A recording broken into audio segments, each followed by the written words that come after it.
And now I will be thanking you for your collaboration first and contribution, and moving to Professor Verre. Hello. Professor Verre, Yes. first I have two questions that are very different in nature. First, from a geopolitical and economic point of view, what is the impact of an overarching Mediterranean water security strategy in terms of peace and stability in the area, especially in the most vulnerable part of the region? First of all, I would like to thank you, Patricia, and I would like to thank Matteo for inviting me. This has been, I think, the fourth time I am a speaker at your event, and for me it's a pleasure because I think the Mediterranean basin is a very important area of the world. It's the only place in the world that can connect three different continents, thousands and thousands of cultures, of social habits. So it's a very important part of the world that often is considered not so relevant. It's understated. I work and today as my distinguished speakers, the predecessors, recommended. Today is a special day because it's the day when we celebrate the Mediterranean Sea, so it's very important. I work as a researcher at Lund University. I'm based in Sweden, and my focus is to try to understand how water can be used as a tool to foster cooperation in the Middle East.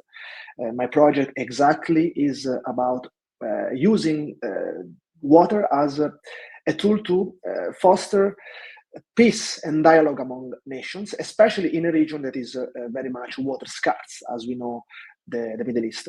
So I have many things to say, but of course I don't want to take too much time.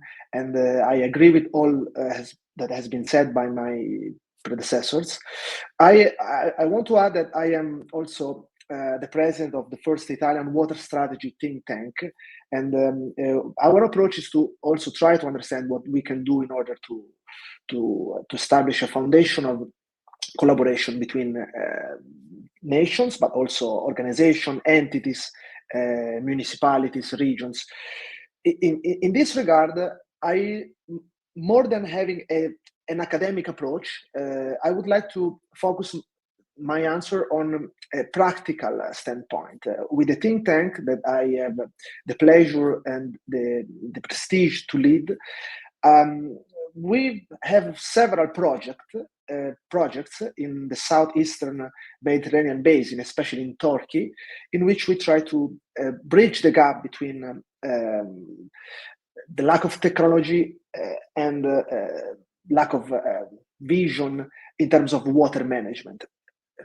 Specifically, we have two projects in Turkey, in the city of Mersin and in the city of Erdemli, which are two important cities of Turkey. For example, Mersin is the biggest port of Turkey. It has surpassed Istanbul as the biggest port in recent years by the number of containers that are shipped on a daily basis and also on an annual basis to the port of Mersin.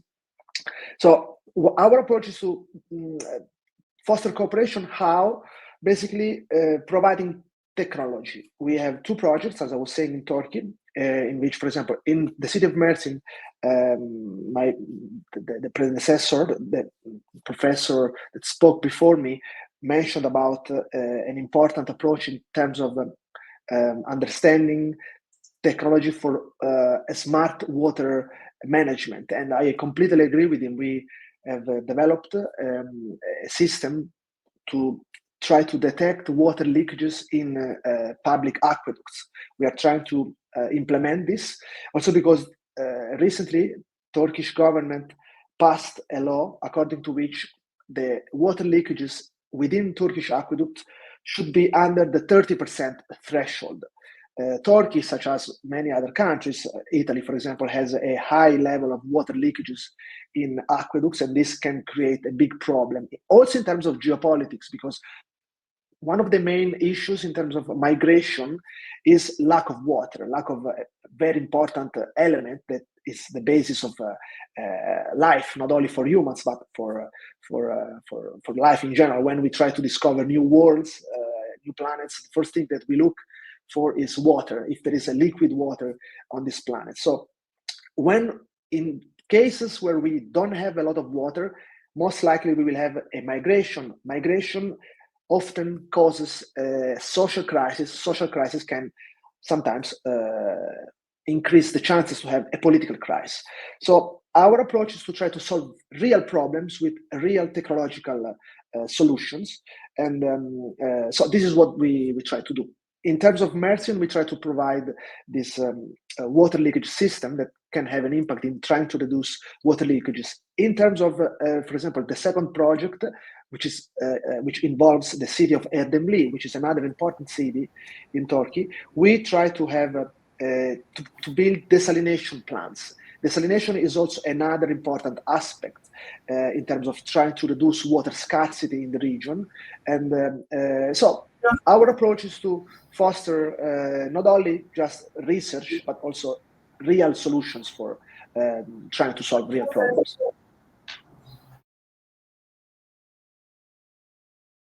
To Professor Verre. Thank you.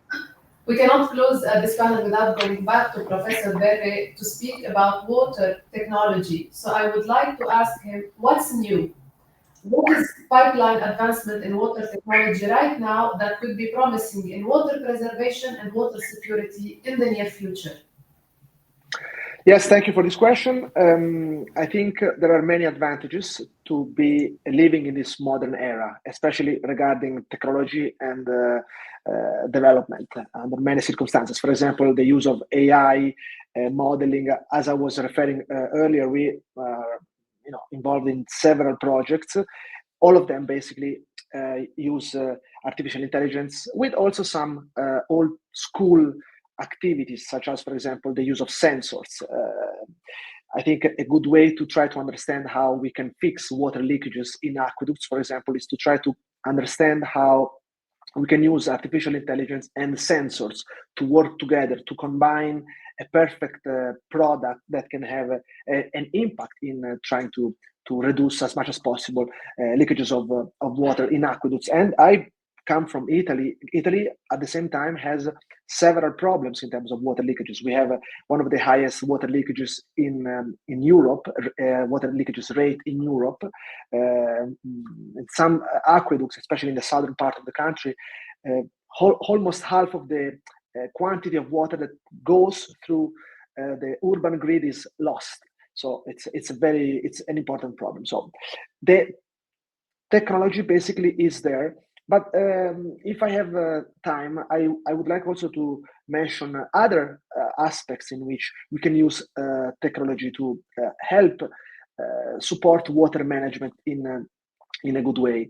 Here in Sweden, we have been working on several projects on how to understand, for example, if the activities that are carried out by humans are sustainable in terms of water management, not just referring to aqueducts. For example, when we decide to dig a well in a place that is very water scarce, very arid, we need to be very careful because we are kind of playing with fire. And I'm saying this talking about water, so it's pretty funny, but it's true. We need to be very careful because under the ground we have, especially in certain parts of the Middle East, I'm talking about, for example, Jordan and Saudi Arabia, we have a tremendous amount of fossil water. We know that, for example, several thousands of years ago, that part of the world was very green. There were lakes, rivers, valleys.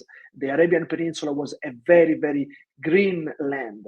This basically laid the foundation for having nowadays billions and billions of cubic meters of water under the ground.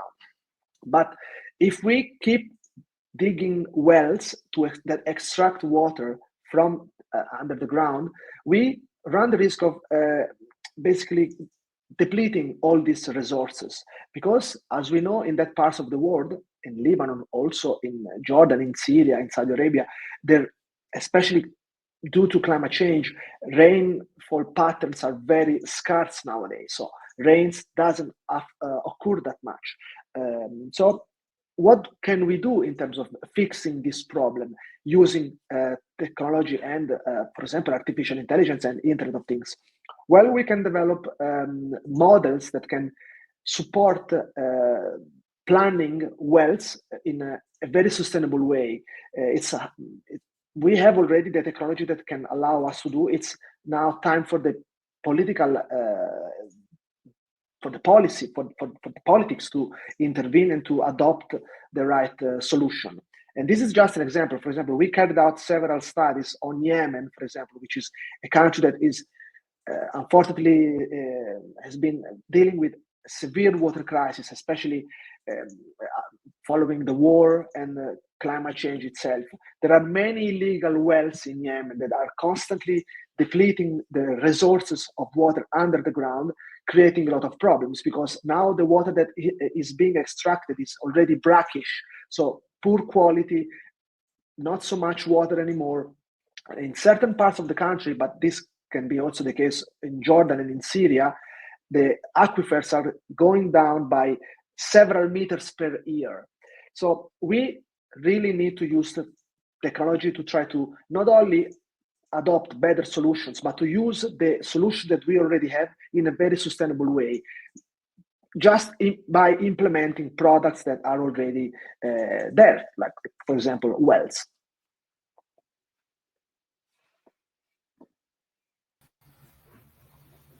Thank you so much, Professor Verre, for walking us through the technology and the importance of implementing the technologies we already have and the tools we already have, which are definitely underused, especially in the challenged economies and in the challenged areas on water security in the world.